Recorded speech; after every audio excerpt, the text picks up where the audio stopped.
창세기 9장 18절부터 29절 말씀 같이 보겠습니다. 방주에서 나온 노아의 아들들은 셈과 함과 야벳이며 함은 가나안의 아버지라. 노아의 이 세 아들로부터 사람들이 온 땅에 퍼지니라. 노아가 농사를 시작하여 포도나무를 심었더니 포도주를 마시고 취하여 그 장막 안에서 벌거벗은지라.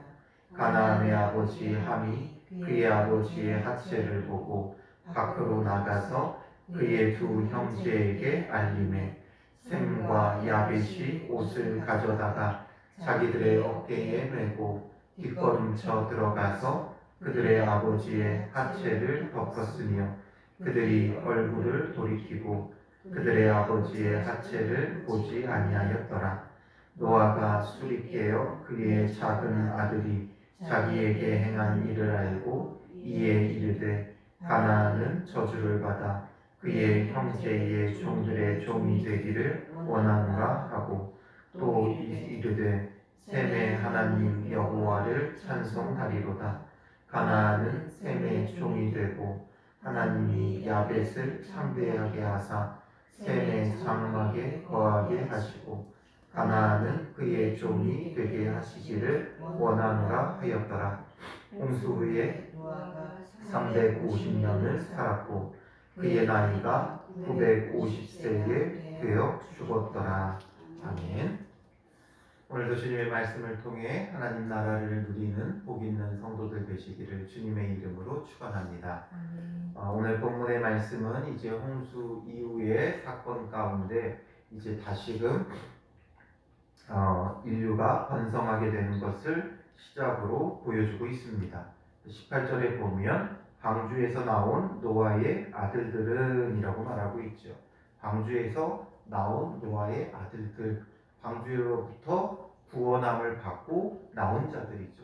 그래서 하나님께서 새 하늘과 새 땅을 그들에게 허락해 주셨고 이제 그 새 하늘 새 땅에서 새롭게 사명을 감당해야 될 자들에 대해서 보여주고 있는 거예요. 그래서 셈과 함과 야벳이며 함은 가나안의 아버지라 말하고 있죠. 세 명의 아들이 있었고 셈, 함, 야벳이 있었는데 이 가운데 특별히 함은 가나안의 아버지다 말하고 있어요. 왜 셈과 야벳은 그들이 어떻게 보면 더 중요하죠. 셈이 가장 중요해요. 앞으로 이제 구속사를 이어갈 그 계보는 셈을 통해 이어져 가게 되어 있어요. 그런데 셈에 대해서 말하지 않고 오히려 함만 가나안의 아버지다 이렇게 표현을 하고 있습니다. 왜 함만 가나안의 아버지다 라고 이야기하냐면 가나안에 대해서 뭔가 더 말해주고 싶은 부분이 있는 것이죠. 그래서 뒤에서도 이제 가나안에 대한 이야기가 나오게 돼요. 그래서 한번 살펴보면 이제 19절에 노아의 이 세 아들로부터 사람들이 온 땅에 퍼지니라 말하고 있죠. 그래서 사람들은 이제 이 세 사람을 새로운 이제 조상으로 하고 새롭게 온 땅에 퍼져나가기 시작한 거예요. 온 인류의 기원은 물론 아담으로부터 시작됐지만 노아 홍수 이후에 다시금 노아를 통해 낳은 세 아들 셈, 함, 야벳을 통해 온 인류가 이제 퍼져나가게 되어지죠. 그래서 이들을 쭉 이제 퍼져나가는 가운데 이게 어떤 특징을 갖는지를 보여주기 위해서 이 다음 사건이 벌어지게 되죠. 20절에 보면 노아가 농사를 시작하여 포도나무를 심었더니 말하고 있어요. 포도 농사를 시작해요. 항상 이 노아 홍수 이전부터 이 지금 노아가 살던 그 땅들은 주로 포도 농사를 재배했어요. 그래서 이 포도를 음료로 사용하던 시대였던 거죠. 그래서 포도나무를 심을 수밖에 없었고 자연스럽게 포도주를 그들의 일상의 음료로 사용하게 된 것이죠. 그 가운데서 21절에 보면 포도주를 마시고 취하여 그 장막 안에서 벌거벗은지라. 노아가 포도주를 마시고 취하였다 이렇게 기록하고 있어요. 노아는 어떤 사람이라고 앞서서 소개하고 있었어요? 의인이요 당대의 완전한 자라 하나님과 동행하였더니 이렇게 기록되었던 자인데 홍수 이후에 그가 어떤 일을 어떤 마음으로 어떻게 행했는지 명확히 우리가 다 알 수는 없지만 지금 포도주를 마시고 취하여 벌거벗고 있어요. 점진적으로 이게 진행되고 있죠. 포도주를 마시고 그 다음에 취하니까 벌거벗은 거죠. 벌거벗었다. 아담이 선악과를 따먹고 범죄한 이후에 사람들은 벌거벗는 것에 대한 부끄러움과 수치스러움을 깨닫기 시작했죠. 그러니 지금 벌거벗었다는 건 굉장히 수치스럽고 부끄러운 상태에 놓여 있다는 거예요. 바로 술이라는 게 그러해요. 분명 그들은 음료로 사용했던 것이 맞아요. 이 지금 그 포도주를 마신다는 걸 너무 막 술 마신다 막 이렇게 연관시켜서 볼 수는 없어요. 항상 우리가 잊지 말아야 되는 건 그 지역과 그 문화예요. 우리나라에서의 술과 이 지역에서의 술은 의미가 달라요. 이들에게 술은 어떻게 보면 우리에게는 식혜와 같은 음료예요. 그들의 일상적으로 물을 얻기가 굉장히 힘들어요. 그래서 포도주를 만들었다가 저장해 두었다가 그것을 물 대신에 음료로 많이 사용하는 그런 지역이죠. 근데 우리나라는 술 자체가 그런 문화가 아니에요. 목말라서 마시는 음료가 아니라 우리나라에서는 이게 여흥을 즐기기 위한 도구죠. 그래서 음료로 간단하게 마시는 경우가 거의 없어요. 그래서 이들이 포도주가 굉장히 흔한 일상적인 음료, 어떻게 보면 우리의 식혜와 같은 그런 역할을 하던 거였는데 노아가 이걸 마시고 취하게까지 되어졌다라는 것이죠. 왜 취하게 되었는지 성경은 정확하게 밝혀주고 있지는 않아요. 그러나 술 취하는 것이 어떤 것인가를 우리에게 여실히 보여주고 있죠. 술에 취하니까 그 의인이고 완전한 자였고 하나님과 동행하는 자도 술에 취하니까 스스로 자기를 제어하지 못해요. 술이 자기를 지배하죠. 그러므로 벌거벗게 되어지는 이런 수치를 누리게 되어지는 거예요. 그래서 에베소서 5장 18절에서는 술 취하지 말라. 이는 방탕한 것이니 오직 성령으로 충만함을 받으라 말씀하고 있죠. 술 취하지 말라는 거예요. 오늘 우리에게 그러면 항상 술 마시는 사람들의 핑계가 이거죠. 술 취하지 말랬지 언제 술 마시지 말라고 했느냐. 그럼 술 취하는 거의 기준은 어디입니까? 한 잔 마시면 안 취하는 것이고 두 잔 마시면 취하는 것이고 그 기준이 없죠. 그리고 문화 자체가 다르기 때문에 우리나라에서는 술 마시지 않는 것이 더 좋아요. 술 대신에도 다른 수많은 음료가 있는데 굳이 술을 택할 필요는 없죠. 그렇다고 해서 뭐 술 마시는 것을 비난하겠다라는 것이 아니라 술의 영향이 이렇다는 거예요. 의인이었던 완전한 자였던 온 인류 가운데 유일하게 구원받았던 노아조차도 술 취하니까 자기를 제어하지 못하다는 거예요. 그래서 우리는 술의 지배를 받는 자가 되면 안 되고 늘 성령의 지배를 받는 믿음의 사람이 되는 것이 중요하다라는 거죠. 그래서 어떻게 하면 술 취하지 말자, 술 취하지 말자, 술 마시지 말자 이걸 내세우는 신앙인이 아니라 우리는 성령의 충만함을 받자 이거죠. 성령의 충만함을 받기를 힘쓰다 보면 자연스럽게 술과 담배와 자기 자신을 제어하지 못하는 것들이 우리에게서 끊어져 갈 수밖에 없어요. 인위적으로 이런 것 하지 말아야지 한다고 되지 않아요. 그래서 우리는 성령의 충만함을 추구하고 그 성령의 충만함을 추구하는 가운데 하나님의 뜻을 이루어가는 자들이 되어진다면 술 취하는 것뿐만 아니라 우리 안에 절제되지 않던 그 모든 것들이 끊어지는 거죠. 술만 나쁜 게 아니죠. 우리의 몸과 영혼을 상하게 하는 것들이 우리 주변에는 너무나 많이 있어요. 근데 그걸 가지고 꼭 술만 안 마셨다고 우리가 다 된 것은 아니죠. 그래서 술 취하는 것을 넘어서서 우리의 육신과 영혼을 망가뜨리는 것을 우리는 금하는 자들이 되어줘야 돼요. 그래서 항상 성령의 충만함을 받기를 힘쓰다 보면 자연스럽게 하나하나 끊어져 가는 거죠. 우리가 무엇에 힘쓰는가를 한번 생각을 해보세요. 내가 돈 버는 것에 힘쓰는가? 먹고 마시는 것에 힘쓰는가? 내가 나를 드러내기 위해 옷 입는 것과 또 치장하는 것에 힘쓰고 있는가? 도대체 내가 무엇에 힘쓰고 있는가? 나의 즐거움을 위해 TV나 오락이나 이런 것에 힘쓰고 있는가? 요즘은 또 새롭게 떠오른 게 이제 유튜브죠. 이런 것에 내가 힘쓰고 있는가? 무엇에 힘쓰고 있는가를 우리가 살펴보고 그런 것에 우리가 취하면 바로 벌거벗은 것과 같은 수치와 모욕을 당하게 되어 있는 거예요. 그래서 믿는 사람으로서 우리는 술을 넘어서서 모든 영육의 해로운 것을 끊어내기 위해 우리는 성령의 충만함을 받는 믿음의 사람들이 되어져야 하는 것이죠.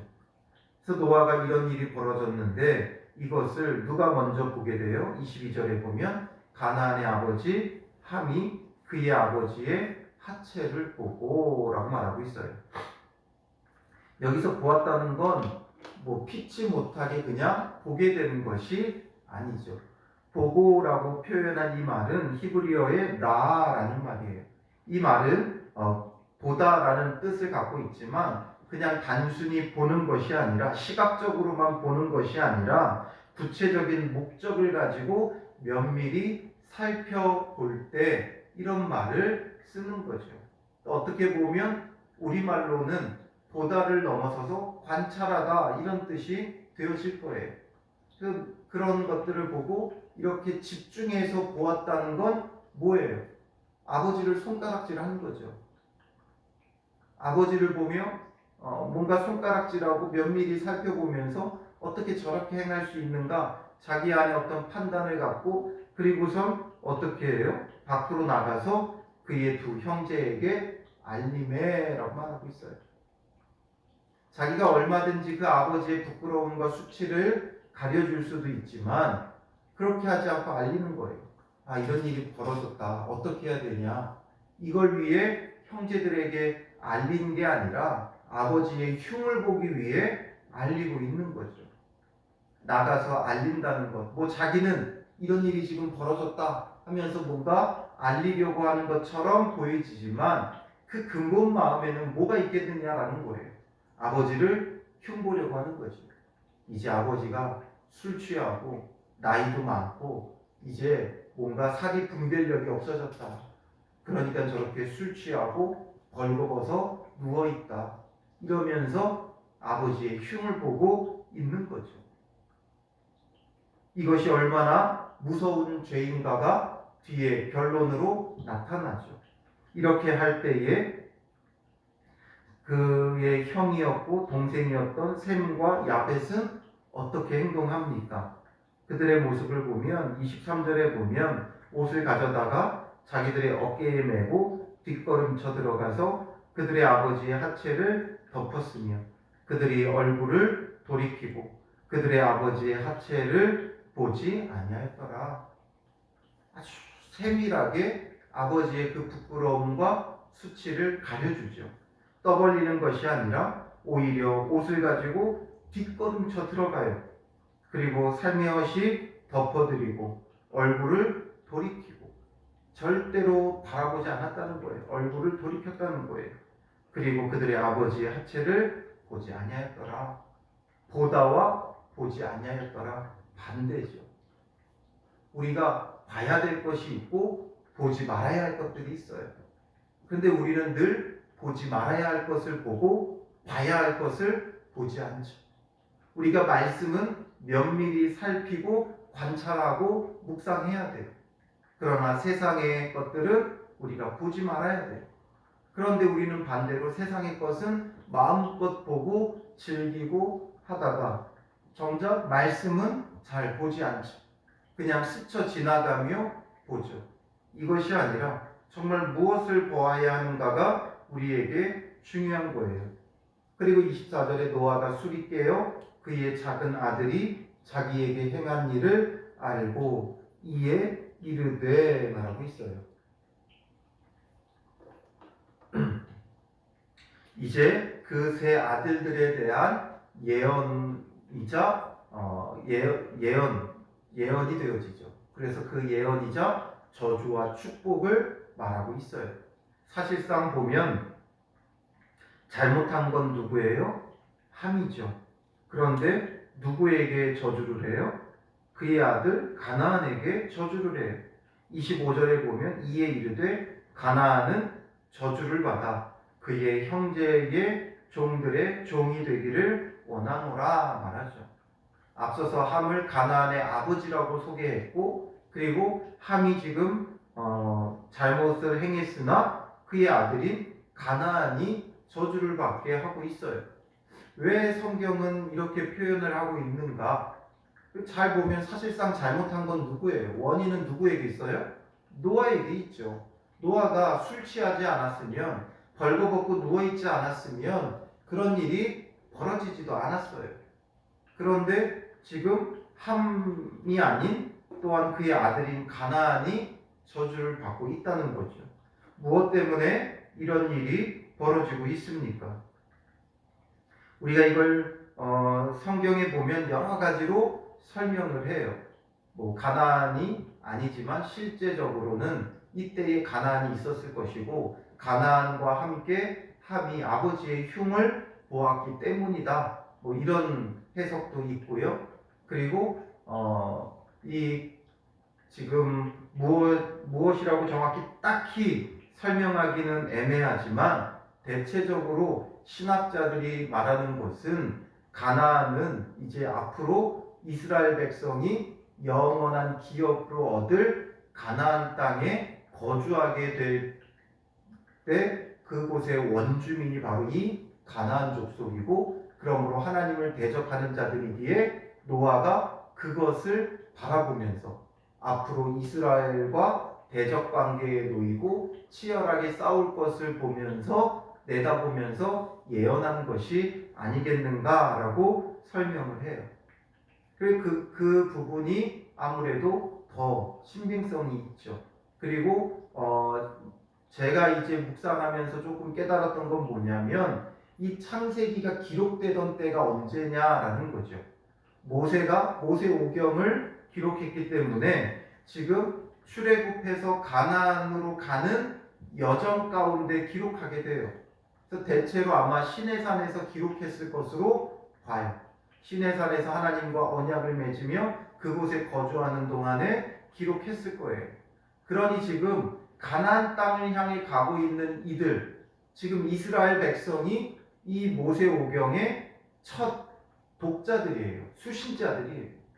그러니까 이들의 입장에서 지금 가나안 땅을 향해 가고 있는데, 그 가나안 땅에 가서 이제 그들을 맞닥뜨리게 될 텐데, 그들이 어떤 자들인가? 그들이 정복해야 될 가나안 땅의 거주민들이 어떤 자들인가를 보여주기 위한 거죠.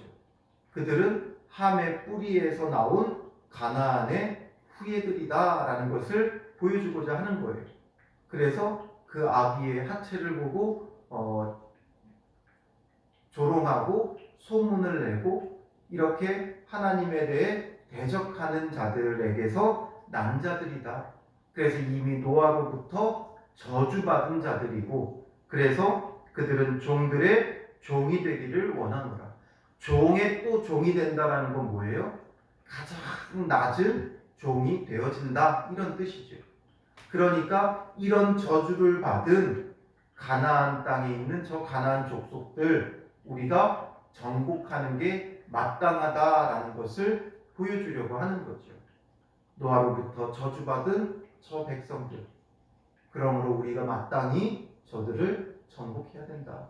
저들은 하나님을 대적하는 자고 하나님을 조롱하는 자이기 때문에 우리가 가서 정복해야 한다라는 것을 보여주고 있는 것이지. 즉 하나님을 대적하는 이 세상에 대하여 오늘 우리가 어떤 마음의 자세를 가져야 하느냐라는 거죠. 그들과 어울리고 동화되어 살아가는 것이 아니라 우리가 이 세상을 믿음으로, 신앙으로, 복음으로 정복해야 됨을 또한 우리에게는 알려주고 있는 거죠. 그러므로 가나안은 이스라엘 백성과 함께 섞여 살 존재들이 아니라 그들을 정복해야 될 대상으로 알려주기 위해 지금 이런 일들이 벌어졌고 그걸 통해서 이스라엘에게 알리고 있는 거예요.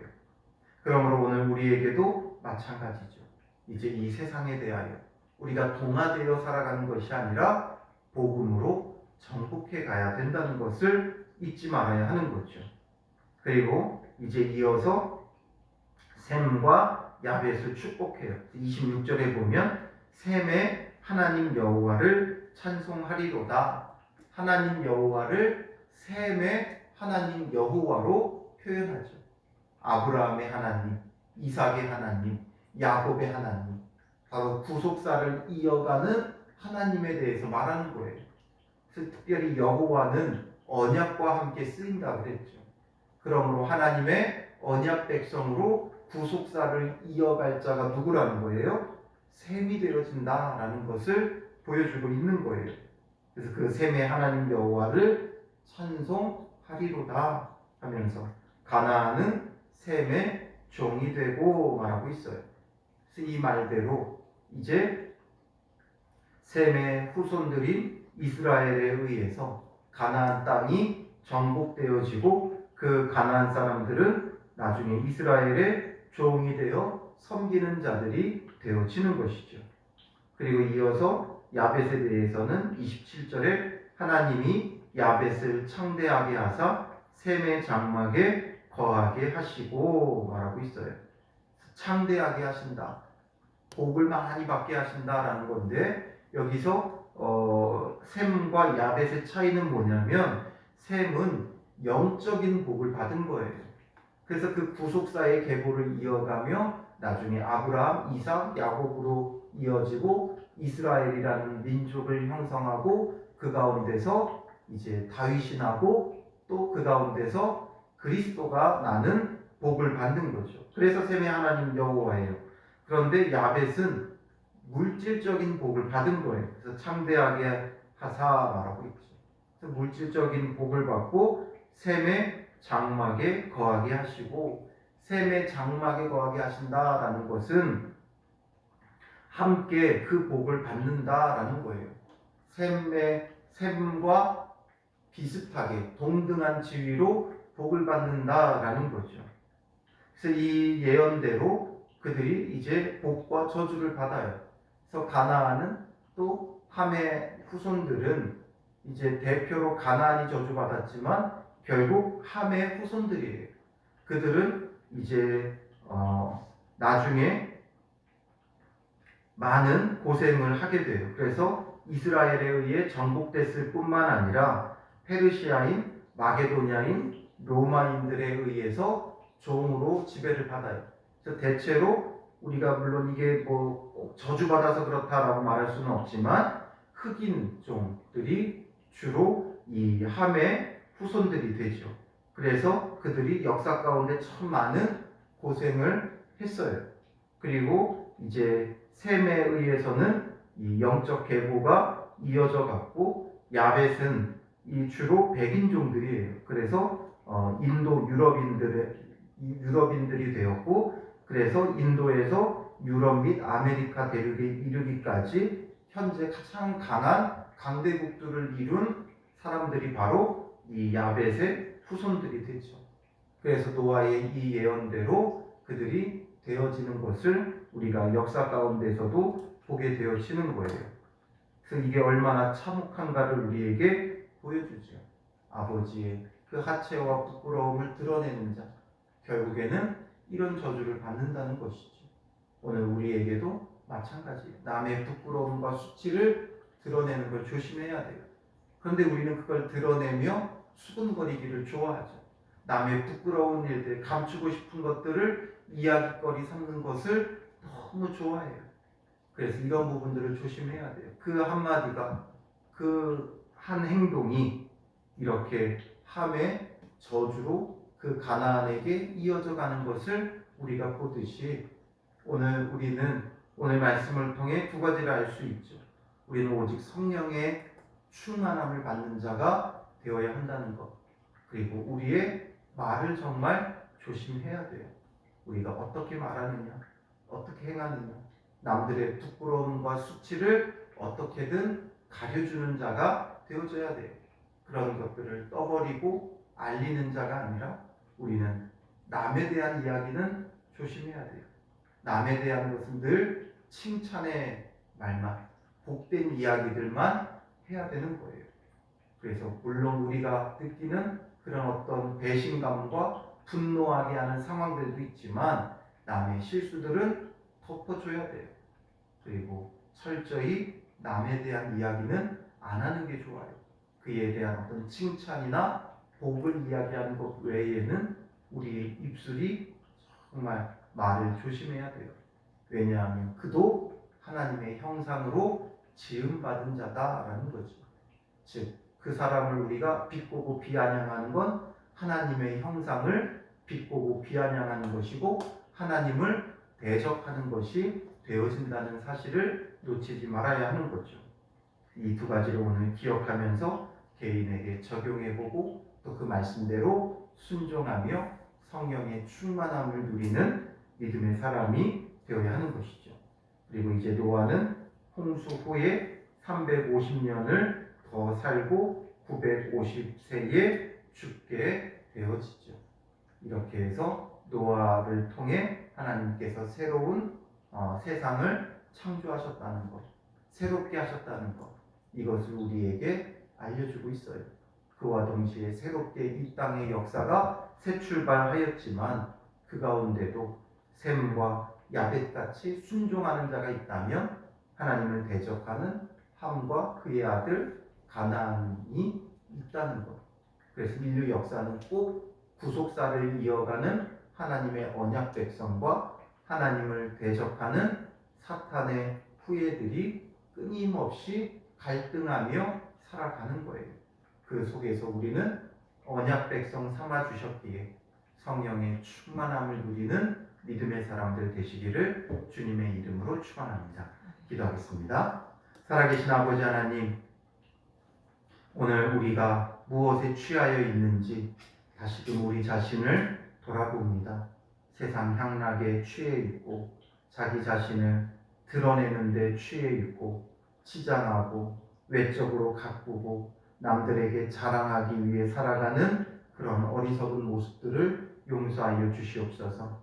우리가 이제는 오직 성령의 충만함을 받게 하여 주셔서 술뿐만 아니라 그 어떤 것에도 취하지 않고 우리의 인생을 허비하거나 낭비하지 말게 하여 주시옵소서. 오직 성령의 충만함으로 하나님의 언약 백성으로 순종하며 살아가게 하여 주시고 특별히 그리스도인으로서 참 사랑을 실천하며 또한 어려움 당한 자들, 부끄럽고 수치스러운 일들을 당하고 있는 자들의 그 상처와 아픔과 부끄러움을 감싸주고 덮어줄 수 있는 믿음의 사람들이 되게 하여 주시옵소서. 오늘 하루도 만나는 사람들마다 우리가 선한 주의 복음을 전하게 하여 주시고 또한 저들의 부끄러움과 수치를 가려주며 예수 그리스도를 드러내는 믿음의 사람들로 세워져 갈 수 있도록 인도하여 주실 줄 믿사오며 예수님의 이름으로 기도합니다. 아멘.